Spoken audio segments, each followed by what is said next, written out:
ये सब पढ़ लिए होंगे, ये सब कोई इशू नहीं है। माइनस प्लस में हम लोग डिस्कस कर चुके हैं। Real GDP and nominal GDP. Nominal GDP और रियल जीडीपी में क्या अंतर है कि दोनों जीडीपी जो कैलकुलेट किया जाता है उसमें प्राइस का थोड़ा सा डिफरेंस होता है। नॉमिनल जीडीपी जब कैलकुलेट किया जाता है तो हर साल जो भी जिस साल का हम जीडीपी कैलकुलेट करते हैं उस साल का प्राइस लेते हैं, ठीक है। जैसे मान लो कि 2012-13 का जीडीपी कैलकुलेट कर रहे हैं तो 2012-13 का प्राइस लेंगे, 2017-18 कैलकुलेट कर रहे हैं तो 2017-18 का लेंगे, 2019-20 का कर रहे हैं तो 2019-20 का। यानी नॉमिनल जीडीपी का जो कैलकुलेशन होता है वो एट करेंट प्राइस होता है, जो प्राइस चल रहा है उस प्राइस का जीडीपी कैलकुलेट करेंगे तो क्या कहलाएगा, नॉमिनल जीडीपी। लेकिन जब हम रियल जीडीपी की बात करें तो रियल जीडीपी जस्ट प्रिवेलिंग है, जिस ईयर से हम कंपेयर कर रहे हैं, जिस ईयर से हम कंपेयर कर रहे हैं उसी ईयर का प्राइस हम लेंगे तो हम कैलकुलेट करेंगे क्या, रियल जीडीपी। यानी real GDP refers to GDP at constant price. तो कांस्टेंट प्राइस जीडीपी जो कैलकुलेट किया जाएगा उसको क्या बोलेंगे, रियल जीडीपी। और करेंट प्राइस जो जीडीपी कैलकुलेट किया जाएगा उसको क्या बोलेंगे, नॉमिनल जीडीपी। यही दोनों में थोड़ा सा डिफरेंस होता है। अब यहां देखिए जैसे कैलकुलेशन चेक कर लीजिए, यहां पर दो ईयर है 11, 12 और 2019। तीन कमोडिटी है, व्हीट, क्लॉथ और sugar. Quantity 20 ton, 100 metres and 5 ton. Price इसके 100, 5 एंड 500 पर टन। अब अगर इसका वैल्यूएशन करें तो 20 इंटू 100, 100 इंटू 5, 5 इंटू 500, ये वैल्यू आया टोटल आया 5000। फिर हम 18-19 में आते हैं तो इसका क्वांटिटी 20, 100 और 5, यानी क्वांटिटी हमने क्या रख दिया है, सेम, लेकिन प्राइस हम इस साल का रख दिए, करेंट ईयर का 1020 एंड 1600। वैल्यू हो गया ये, दैट इज 30,000। तो यहां करेंट ईयर का प्राइस हम ले रहे हैं तो this is called nominal GDP. अब अगर 11-12 से 18-9 में हम चेक करें कि ये 7 साल में क्या हुआ तो 7 साल में नॉमिनल जीडीपी 25,000 से बढ़ गया। कितना से बढ़ गया, 25,000 से बढ़ गया। और अब परसेंटेज निकाले तो 25,000 इंटू 100 डिवाइडेड बाई 5,000 करेंगे तो एक परसेंटेज आया कि 500% प्राइस जो है वो बढ़ रहा है। अब नॉमिनल रियल जीडीपी की बात करें, रियल जीडीपी में हम क्या देख रहे हैं कि हमारा क्वांटिटी जो है वो चेंज है, क्वांटिटी हमारा क्या है, चेंज है, लेकिन प्राइस जो है प्रीवियस यानी प्रिवेलिंग ईयर का जो बेस ईयर हमने माना है उसी ईयर का प्राइस हम यहां पर मान लिए हैं, तो प्राइस मेरा कांस्टेंट है। तो प्राइस कांस्टेंट होने के कारण मेरा रियल जीडीपी 5000 से कितना हो गया है, 9000। तो ये डिमांड में चेंज हुआ होगा, 4000 से मेरा रियल जीडीपी क्या हुआ, बढ़ गया। अब बात आती है कन्वर्जन की। किसकी बात आती है, कन्वर्जन की। अगर हम रियल जीडीपी, जैसे हमको रियल जीडीपी निकालना है, क्या निकालना है, रियल जीडीपी, तो इसका फॉर्मूला क्या हुआ, nominal GDP into 100 divided by price index. Price index को हम बोलते हैं प्राइस डिफ्लेटर। क्या बोलते हैं बेटा, प्राइस डिफ्लेटर, कोई दिक्कत नहीं है, या जीडीपी डिफ्लेटर। अब अगर हम नॉमिनल जीडीपी निकालें, क्या हम फॉर्मूला बना सकते हैं इस पे? यस। क्या बनेगा formula, real GDP into price index by real GDP into price divided by 100, ये बन जाएगा, कोई इशू नहीं है। चलिए अब अगर हमको मान लो कि प्राइस इंडेक्स निकालना है तो क्या बनेगा, nominal GDP divided by real GDP. This is the formula, छोटा सा फॉर्मूला है। GDP welfare. अच्छा ये बताइए, जीडीपी के बढ़ने से क्या वेलफेयर होगा सोसाइटी का? हो सकता है, लेकिन क्या हम ये कह सकते हैं कि सर जीडीपी के बढ़ने से 100% जितने भी सोसाइटी के लोग हैं सबका वेलफेयर होगा? Is it possible? क्या ये हो सकता है? नहीं हो सकता है। अब जैसे क्या ना, जैसे लोग पर कैपिटा इनकम निकालते हैं, क्या निकालते हैं बेटा? तो पर कैपिटा इनकम का फॉर्मूला क्या है? GDP of a nation divided by total, ये नहीं निकालते हैं। अब सपोज करिए कि आपके फैमिली में 5 मेंबर है। आपके फैमिली में कितने मेंबर है? उसमें एक मेंबर जैसे आपके पापा, उनका एनुअल इनकम है मान लो 12 लाख रुपए। एनुअल इनकम कितना है? तो उस एक इंसान का एनुअल पर कैपिटा इनकम साल का कितना है? 12 लाख। लेकिन उस फैमिली में कितने लोग हैं? और हम फैमिली का पर कैपिटा इनकम निकाले तो क्या करना पड़ेगा? तो कितना बनेगा? 2,40,000। अब बताइए 12 लाख सुनने में अच्छा लग रहा है कि 2,40,000 सुनने में अच्छा लग रहा है? ऑब्वियस 12 लाख है कि नहीं है? तो कहीं ना कहीं क्या होता है ना कि जीडीपी तो बढ़ता है, नेशन का जीडीपी बढ़ता है, लेकिन इससे क्या होता है कि सोसाइटी में जितने लोग हैं उसमें कुछ लोगों का इनकम नहीं बढ़ता है, वो एज यूजुअल रह जाता है। फिर भी पर कैपिटा इनकम उनका बढ़ जाता है। कैसे बढ़ता होगा? तो जो कमा रहे हैं उनका इनकम बढ़ रहा होगा और वही इनकम डिस्ट्रीब्यूट हो रहा है। जैसे अमीरों का इनकम बढ़ता है, जैसे अमीर अमीर हो रहे हैं, गरीब क्या हो रहे हैं? गरीब। अमीरों का इनकम बढ़ रहा है तो अब पर कैपिटा इनकम निकालेंगे तो उनका भी तो इनकम क्लब कर दिए हम लोग, सबका एवरेज कर दिए। जब सबका एवरेज कर दिए तो गरीब का इनकम और अमीर का इनकम दोनों क्या हो गया? बराबर हो गया। यहां जैसे आप 2,40,000 कर दिए तो आपके पापा का इनकम भी 2,40,000 है और आपका भी इनकम 2,40,000 है, जबकि आप कमा रहे हैं 0। तो आपका वेलफेयर ऐसे कहां हो रहा है? इंडिविजुअल लेवल पे। तो जीडीपी एंड वेलफेयर में हम कह सकते हैं कि जीडीपी बढ़ने से ग्रोथ प्रोस्पेरिटी होता है, वेलफेयर सोसाइटी का होता है, लेकिन इसके कुछ फैक्टर्स है, जिससे कुछ लिमिटेशंस है जहां पर वेलफेयर नहीं होता है। जिसमें एक आपका इनकम डिस्ट्रीब्यूशन, इनकम डिस्ट्रीब्यूट हो जाता है, अमीर ज्यादा कमाने लगते हैं, गरीब उतना नहीं कमा पाते हैं। प्राइवेटाइजेशन से क्या होता है? प्रॉफिट बहुत सारी होती है, जिसका पैसे उसको कोई दिक्कत नहीं, जिसका पैसे नहीं उसको दिक्कत हो रही है। हो सकता है कि हो सकता है? देखिए तो वेलफेयर समझ गए। जीडीपी में पहला क्या है? डिस्ट्रीब्यूशन ऑफ इनकम, जैसा कि हमने बताया। सेकेंड है आपका कॉम्पोजिशन ऑफ जीडीपी।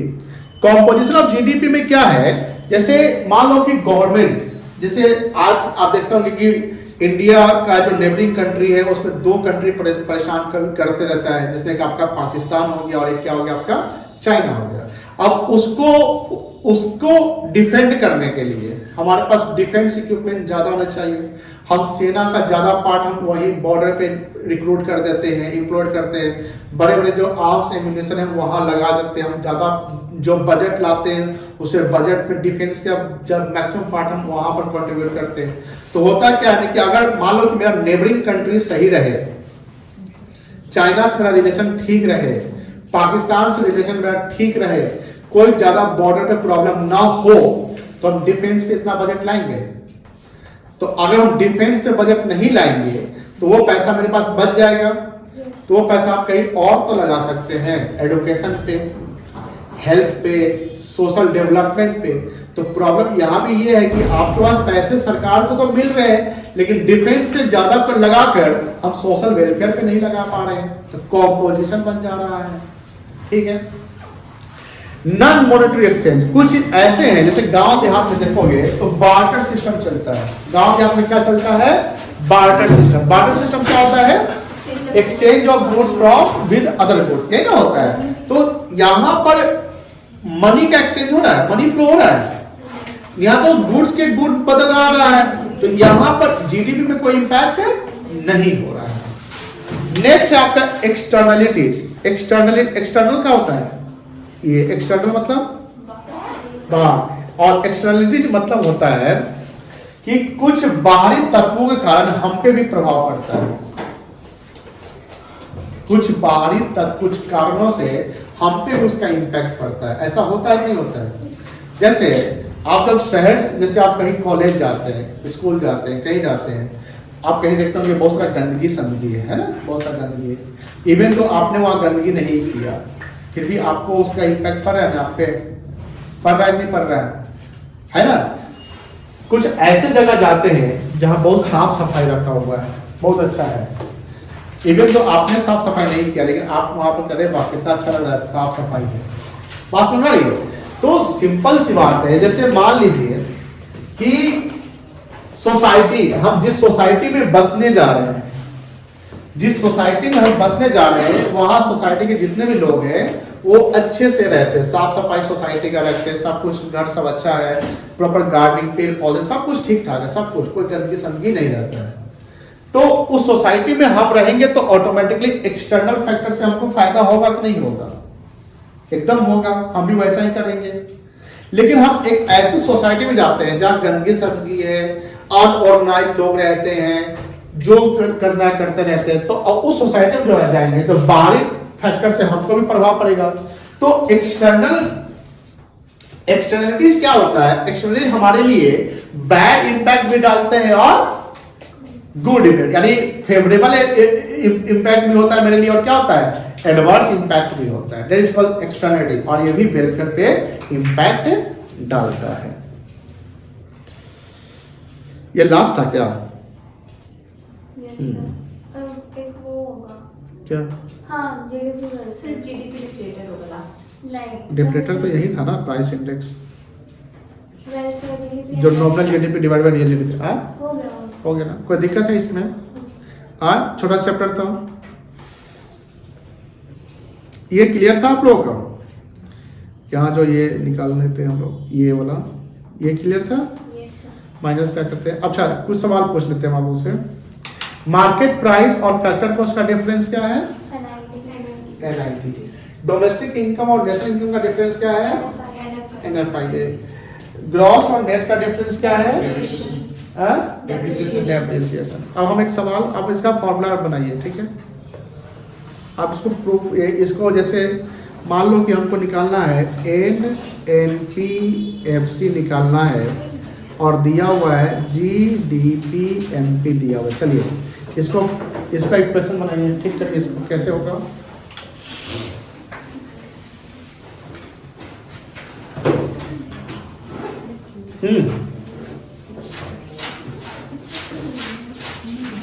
सिर्फ एनएनपीएफसी दिया हुआ है, जीडीपी नहीं, अब हम नहीं बता क्या दिया हुआ एग्जाम, आपको खुद फाइंड आउट क्या करना है, क्या दिया हुआ बताइए। नहीं बेटा, जीडीपी ये निकालना था ना, इक्वल्स टू के पहले है, ये निकालना है, ये दिया हुआ है।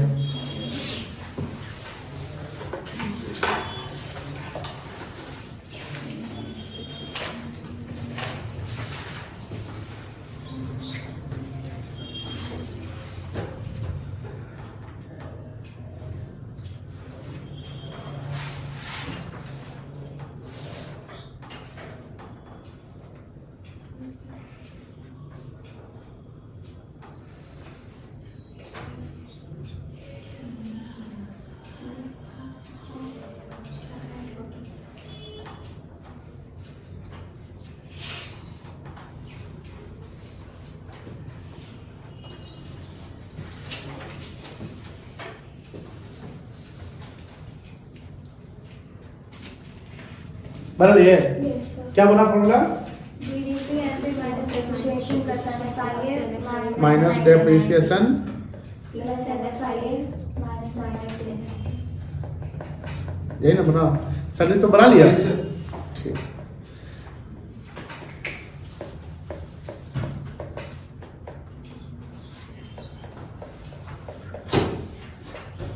अब बताओ।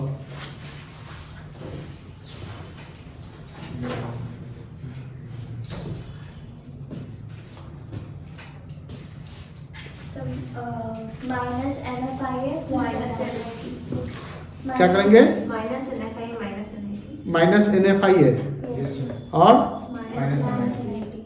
गुड, वेरी गुड, ठीक है।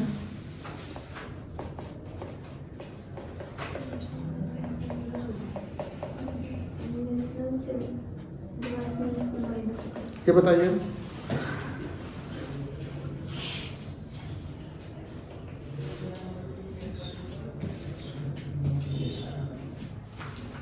Minus depreciation minus NFIA.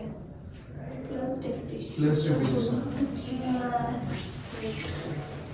Sorry हम यहाँ इक्वल डाल दिए थे ना। अरे भाई ये इक्वल ग्रॉस से नेट पे जाना है ना सर। नहीं ओ जीडीपी प्लस क्या करेंगे डेप्रिसिएशन और कुछ करेंगे यस सर। क्या करेंगे माइनस ठीक है।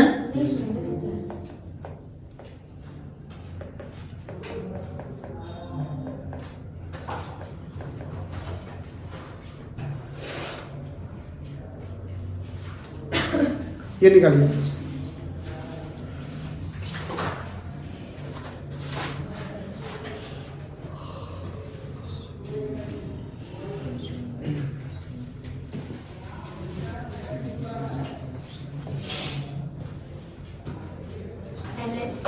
Plus depreciation minus NFIE plus NIT plus depreciation minus NFIE plus NIT। ठीक है। Yes sir. चलो कोई दिक्कत नहीं है, ये फॉर्मूला से समझ गए ना। चलिए 3 चैप्टर रिवाइज हो गया ना कि 2 चैप्टर?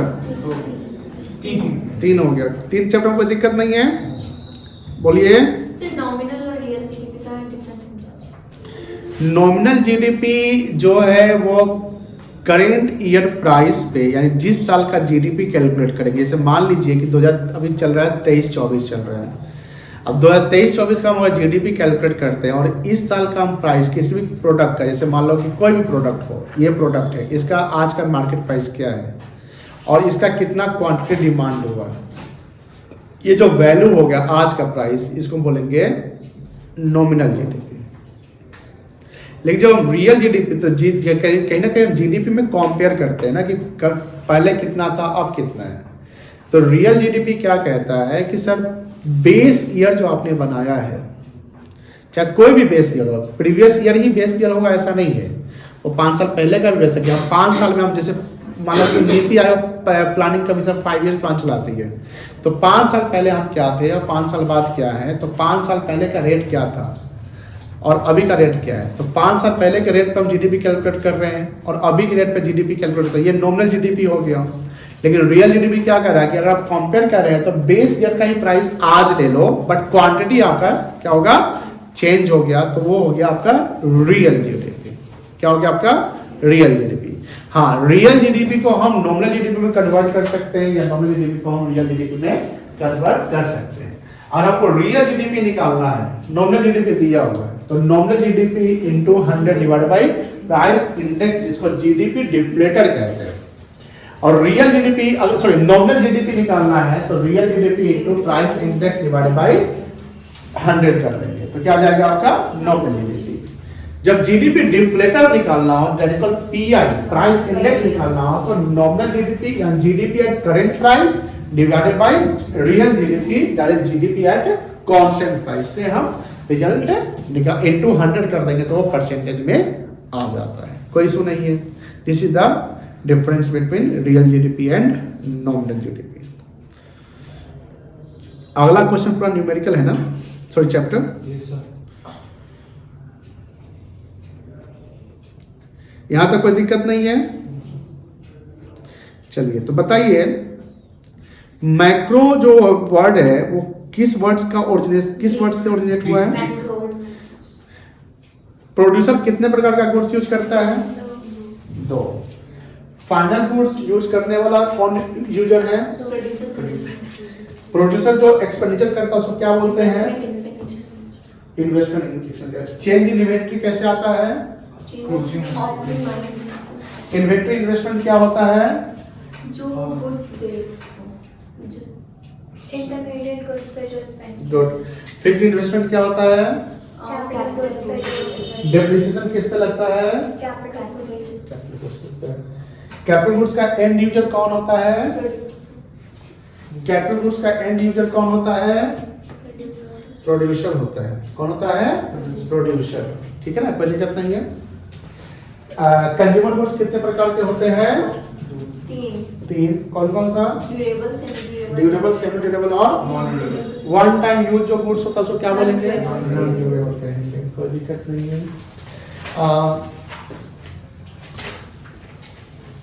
फैक्टर इनकम कितने हैं, क्या क्या है? Rent, salary, wages, interest, profit, interest. Good. National income का दो कंडीशन क्या क्या है? Normal resident होना चाहिए हाँ, और इसका economic interest डोमेस्टिक इनकम में क्या एक्सक्लूड करेंगे? Net factor income Factor factor from factor income from abroad. Domestic income में क्या इंक्लूड करेंगे? factor income to abroad. National income में क्या इंक्लूड करेंगे? Factor income from from abroad. नहीं, नेट नहीं, फिर क्योंकि टू अब्रॉड तो माइनस करना पड़ता है ना। और नेशनल इनकम में क्या एक्सक्लूड करेंगे? Factor income to abroad. Within the domestic territory इधर रेसिडेंट और नॉन रेसिडेंट कमाए पूरे साल भर में, उसको क्या बोलेंगे? Domestic. और नॉर्मल रेसिडेंट कहीं से भी कमाए उसको क्या बोलेंगे? National. National income. Very good.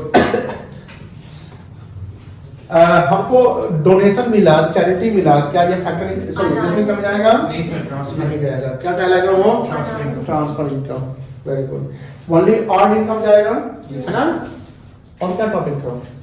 GDP welfare का लिमिटेशन क्या क्या है? अभी चार को डिस्कस किए हैं। जीडीपी एंड वेलफेयर का लिमिटेशंस, सर जरूरी नहीं है कि सबके लिए वो फायदेमंद हो। यानी इनकम डिस्ट्रीब्यूशन हाँ, और कॉम्पोजिशन और कम्युनिटी जीडीपी का एक एक्सटर्नलिटी है, Yes.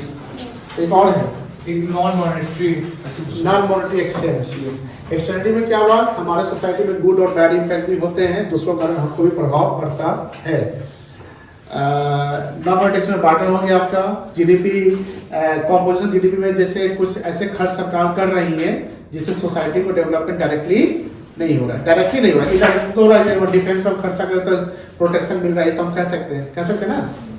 और इनकम डिस्ट्रीब्यूशन क्या है कि सबको वो इनकम जैसे नहीं डिस्ट्रीब्यूट हो पा रहा है। चलिए, बहुत अच्छा। अब हम लोग ये करेंगे चैप्टर 4 मेथड्स टुमारो।